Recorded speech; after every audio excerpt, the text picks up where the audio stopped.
Hello students, I am Dr. Anju Tamar, Associate Professor, Department of Physics, MSD Government College Bharatpur, Rajasthan. This is the fourth lecture of Thermodynamics and Statistical Physics, and today we are going to take the most efficient thermodynamic cycle given by Carnot. So this is the picture of Sadi Carnot, and this one is known as the Carnot cycle, on which the Carnot engine is based. Carnot cycle and Carnot heat engine. This Carnot heat engine is an ideal engine.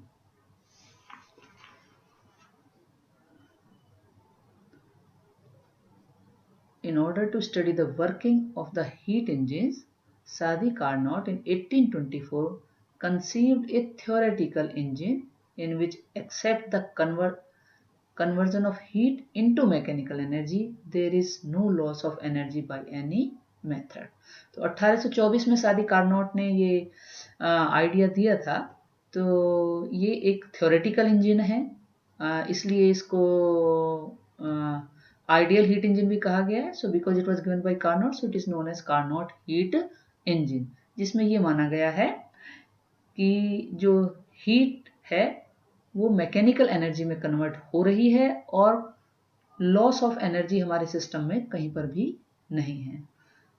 तो Carnot cycle को हम क्या कह सकते हैं? The Carnot cycle is a thermodynamic process that describes how a working substance is used to convert thermal energy into work. तो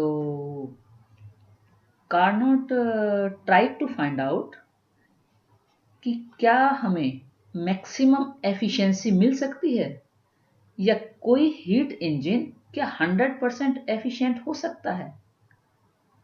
तो Carnot engine में अगर हम इनिशियल स्टेट से शुरू करते हैं किसी वर्किंग सब्सटेंस की, और उसके बाद कुछ रिवर्सिबल प्रोसेस से अगर हमारा वर्किंग सब्सटेंस गुजरता है और वापस फिर अपनी इनिशियल स्टेट में आ जाता है, तो वो साइकिल एक कार्नोट साइकिल कहलाता है। तो ये कार्नोट जो आइडियल हीट इंजन है, इसमें हमारे पास क्या क्या होगा, क्या क्या पार्ट इसके होने चाहिए। तो लास्ट लेक्चर में हमने देखा था कि हीट इंजन में क्या क्या होना चाहिए।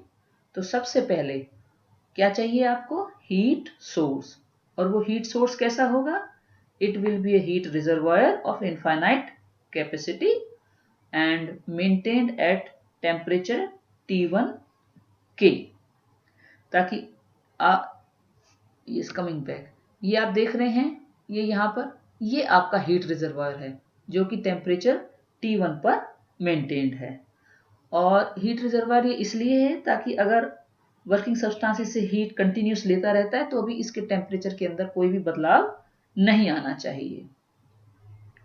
तो ये हीट सोर्स का जो ये अपर पोर्शन है ये कंडक्टिंग होना चाहिए, क्योंकि कंडक्टिंग नहीं होगा तो आपका वर्किंग सब्सटेंस से हीट नहीं ले पाएगा। तो ये सरफेस हमारा कंडक्टिंग होना चाहिए।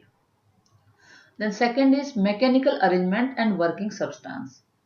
तो ये हमने ये लिया है। मैकेनिकल अरेंजमेंट क्या है? ये आपके पास एक हॉलो सिलेंडर है, ये मैकेनिकल अरेंजमेंट है, जिसकी ये जो वॉल्स हैं, ये साइड वॉल्स जो है वो परफेक्टली इंसुलेटिंग है, लेकिन इसका जो बेस है वो कंडक्टिंग होगा ताकि ये हीट ले सके सोर्स से। और एक इंसुलेटिंग मटेरियल से बनी हुई जो पिस्टन है वो इस सिलेंडर में फिट की गई है। और जब ये पिस्टन ऊपर या नीचे होती है तो फ्रिक्शन की वजह से कोई हीट लॉस हमने यहाँ पर नहीं कंसीडर किया है। तो इसके अंदर एक आइडियल गैस जो है वो फिल की जाती है, जो कि हमारा वर्किंग सब्सटेंस होगा। देन थर्ड पॉइंट क्या होना चाहिए हमारे पास? Heat sink. तो हीट सिंक जो है ये भी एक रिजर्वायर होगा, और जो कि टेम्परेचर T2 डिग्री केल्विन पर मेंटेन होगा। और ये हीट रिजर्वायर इसलिए है ताकि अगर इसको आपका वर्किंग सब्सटेंस हीट देता है तो हीट रिजर्वायर का जो टेम्परेचर है उसके अंदर कोई भी बदलाव नहीं आना चाहिए। इसका जो ऊपर वाला सरफेस है ये भी कंडक्टिंग होना चाहिए, तभी हमारा वर्किंग सब्सटेंस इसको हीट दे पाएगा। Then we should have a stand, और ये इंसुलेटेड स्टैंड होना चाहिए।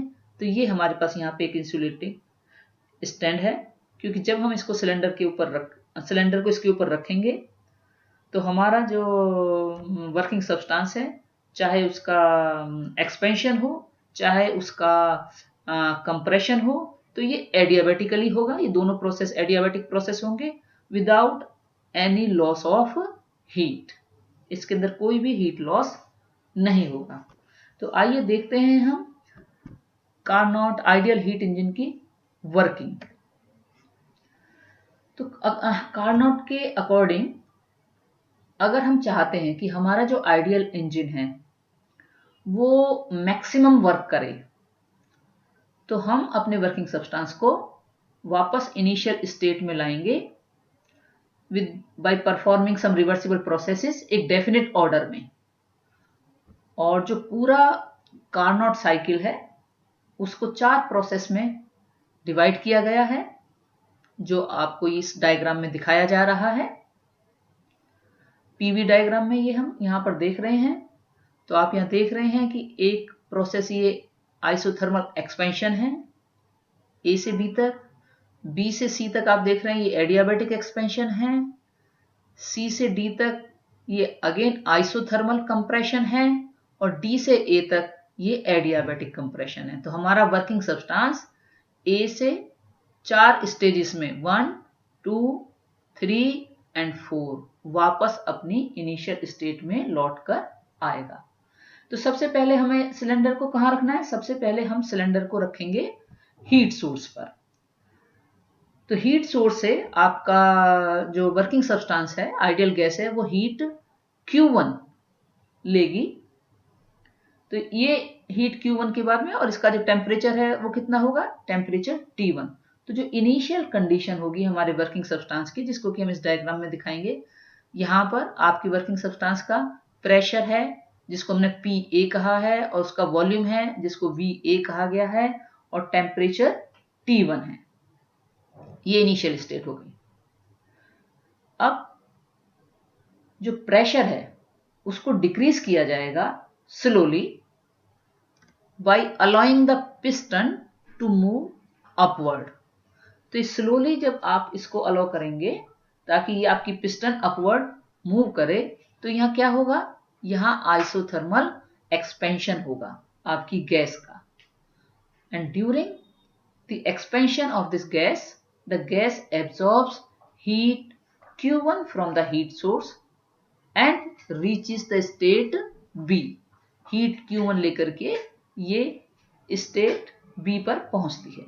तो ये जो चेंज है ये हमने इस कर्व से दिखाया है A to B। So during this isothermal expansion, your gas reaches from point A to point B, where now the pressure becomes PB and the volume becomes VB of this gas.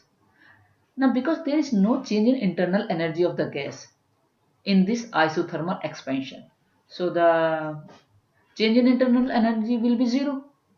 So we can apply first law of thermodynamics, and the heat Q1 will be converted into work. So the first process which is your isothermal expansion, तो first process के लिए हम यहाँ पर देख रहे हैं कि हीट Q1 जो है वो कन्वर्ट हो गई है वर्क डन W1 में। और ये आप कैसे कैलकुलेट करेंगे? This you can find by integrating A to B PdV, and this integration will be equal to the area under the curve. आप ये देख सकते हैं, अगर आपको ये यहाँ से ये देखिए A, ये B और ये A, ये जो एरिया है, this area will be equal to the work done. So if the mass of the gas is 1 mole, then for an isothermal process at T1 degree Kelvin हम लिख सकते हैं PV is equal to RT 1। तो यहाँ से आप P की value आप यहाँ से ले लीजिए और उसको इक्वेशन 1 में सब्सटीट्यूट अगर आप कर देंगे, so the result becomes Q1 is equal to W1, this is equal to RT1 and integration A to B dV over V। तो इसको अगर आप इंटीग्रेट करेंगे you will get this expression RT1 log to the base E VB over VA। आप इसको log base को 10 में convert करना चाहते हैं तो ये आपका एक्सप्रेशन बनेगा 2.303 RT1 log base 10 VB over VA। तो पहले प्रोसेस में जो वर्क डन है W1 that is given by equation 2। Okay, so now we have completed the first process. So we reach to the second process and that second process is your adiabatic expansion.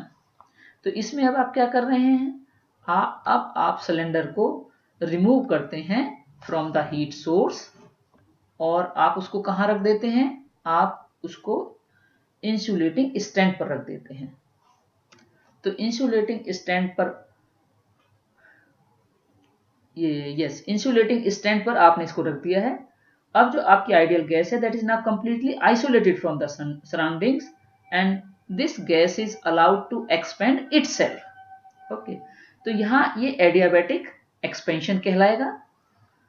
इसका pressure decrease होगा slowly so that its temperature falls to T2, that means the temperature of the sink. So now your gas reaches from the state C from B2। ये adiabatic expansion से कहां पर आ गई है आपकी ideal gas की situation क्या है, अब ये C पॉइंट पर, जहां की अब उसका प्रेशर PC हो जाता है और वॉल्यूम VC हो जाता है। तो ये एडियाबैटिक एक्सपेंशन जो है, ये आपका कर्व BC जो है वो ये एडियाबैटिक एक्सपेंशन आपको शो कर रहा है। So in this adiabatic expansion what will be the work done, तो अब आप यहां से निकाल लीजिए, work done by the gas in adiabatic expansion will be equal to W2, you integrate from limits B to C PdV and this will be given as area BCCBB। so again you can check this, ये B C C B and B। so area under the curve in the PV diagram that gives you the work done। The equation of state for adiabatic expansion can be written as PV raised to power gamma is equal to K, where this K is a constant and gamma is the ratio of specific heats of the ideal gas। so gamma is given as ratio of Cp over Cv, specific heat at constant pressure and at constant volume। इनकी ratio से आप gamma को denote करते हैं और इस process के लिए आप लिख सकते हैं Pb Vb raised to power gamma will be equal to Pc Vc raised to power gamma, this will be equal to constant K। so using these relations you can find out the work done W2 during adiabatic expansion। so if you substitute these values you will get the work done W2 equal to R T1 minus T2 over gamma minus 1 because PBVB is RT1 and PCVC is equal to RT2, so you can use this also। so the work done is given by this equation 4। so the pressure of the gas now becomes so low that after this expansion the gas becomes incapable of doing work, क्योंकि pressure इतना कम हो गया कि अब आपकी gas कोई काम नहीं कर सकती है। तो अब आपको गैस का प्रेशर इंक्रीज करना पड़ेगा क्योंकि हमें इसको वापस फर्स्ट स्टेज में लाना है। तो ये स्टेज हम 2 स्टेजेस में जाकर के हम वापस से फिर इनिशियल स्टेट में आएंगे। तो उसके लिए अब आप क्या करेंगे कि सिलेंडर को रिमूव करेंगे from the insulated stand and placed on the heat sink. यहां से हटा करके आप इसको हीट सिंक के ऊपर रख देंगे। Now your gas is compressed very slowly by the piston. धीरे धीरे आप उसको कंप्रेस करेंगे so that its temperature remains T2 and it reaches the state D। तो यहाँ ये आइसोथर्मल कंप्रेशन है आपका, धीरे धीरे कंप्रेशन से इसका टेम्परेचर T2 ही रहेगा और ये स्टेज D पर आ जाएगी जहां पे किसका प्रेशर PD हो जाएगा और वॉल्यूम VD हो जाएगा। तो ये आपका जो आइसोथर्मल कंप्रेशन है, this is shown by this curve. Now the change of internal energy of the gas is again zero, and your gas delivers heat Q2 to the heat sink। इस compression की वजह से जो heat होती है Q2 उसके पास बची हुई, वो इस सिंक को दे देती है। तो अब आप फर्स्ट लॉ ऑफ थर्मोडायनामिक्स लगा करके इसमें निकाल सकते हैं थर्ड प्रोसेस में कि what happens in isothermal compression. So you find here W3 is equal to Q2. So this equal to sign is missing here. There must be a sign of equal to. So Q2 equal to integrate C to D PdV, and this gives you the area under CD DC. So from equation of state, you can write PCVC is equal to PdVD, that is equal to RT2. So heat Q2, this is equal to the work done W3, and this goes RT2 log to the base E VD over VC. और finally अगर आप इसको इस तरह से भी लिख सकते हैं Q2 is equal to W3 minus RT2 log to the base E VC over VD। तो इसलिए आपके पास चेंज ऑफ साइन आया क्योंकि यहाँ आपने इसको चेंज कर दिया है। So equation 6 gives you the work done during isothermal compression। So still अभी हम इनिशियल स्टेट पर नहीं पहुंचे हैं। So the fourth process, that is your adiabatic compression. तो इसके लिए क्या करेंगे आप, सिलेंडर को रिमूव करेंगे हीट सिंक से और फिर दोबारा से इसको इंसुलेटिंग स्टैंड के ऊपर रख देंगे। Now the gas is compressed adiabatically by the piston, इस एक्सटेंट पे, ताकि ये अपनी पहली स्टेट में पहुंच सके जहां प्रेशर PA, वॉल्यूम VA और टेम्परेचर T1 हो। तो ये कंप्रेशन आपका दिखाया गया है या D से A पर। तो this is your adiabatic compression. और टेम्परेचर, अब वो गैस आपकी वापस फर्स्ट स्टेट में हो गई है by completing this Carnot cycle. It reaches where its pressure is PA now, volume is VA and the temperature is T1। So what is the work done on the gas in adiabatic compression? Adiabatic compression में work done gas के ऊपर कितना होगा, that you can find again work done on the gas in adiabatic compression W4, that is integrate D to A PdV. This again you can obtain from the area under this curve. The equation of state for adiabatic compression is PV raised to power gamma is equal to K, and also PdVD raised to power gamma is equal to PAVA raised to power gamma is equal to K. This gamma is the ratio of the specific heats. So using this you calculate the work done W4। तो ये work done आप यहाँ से निकाल लीजिए और इन relations को use करके जब आप इनमें सब्स्टिट्यूट करेंगे सो फाइनल एक्सप्रेशन आपको यहाँ मिल रहा है RT2 minus T1 over gamma minus 1, और you can write take minus sign बाहर ले लीजिए यहाँ पे, और RT1 minus T2 over gamma minus 1। So equation 8 आपको फोर्थ प्रोसेस में जो गैस के परिवर्तन हुआ है वो हमें यहाँ से मिल रहा है। तो अब अगर आप निकालना चाहें what will be the net work done in Carnot cycle, आपका कार्नोट साइकिल पूरा हो गया है, ठीक है, चारों प्रोसेस हो गए हैं और गैस वापस आपकी इनिशियल स्टेज में आ गई है। तो वर्क डन आप कैसे निकालेंगे, you just have to sum up total work done. W will be equal to W1 plus W2 plus W3 plus W4। तो इक्वेशंस को यूज करते हुए जो चारों प्रोसेस में वर्क डन है उसको आप जोड़ देंगे and you get the result as RT1 minus T2 log to the base E VB over VA। तो ये आपको टोटल वर्क डन जो कार्नोट साइकिल में एक में हुआ है वो यहाँ आपका निकल के आ रहा है। और ये वर्क डन किसके बराबर होगा, this work done is converted from heat Q1 minus Q2। तो जितनी हीट सोर्स से ली और ये सिंक को दी, इन दोनों का जो डिफरेंस है that will be equal to the total work done। So एक बार आपको वर्क डन मिल गया है तो अब आप निकाल सकते हैं अपने आइडियल कार्नोट इंजन की efficiency. So efficiency of heat engine क्या होती है ये हमने लास्ट लेक्चर में भी डिस्कस किया था।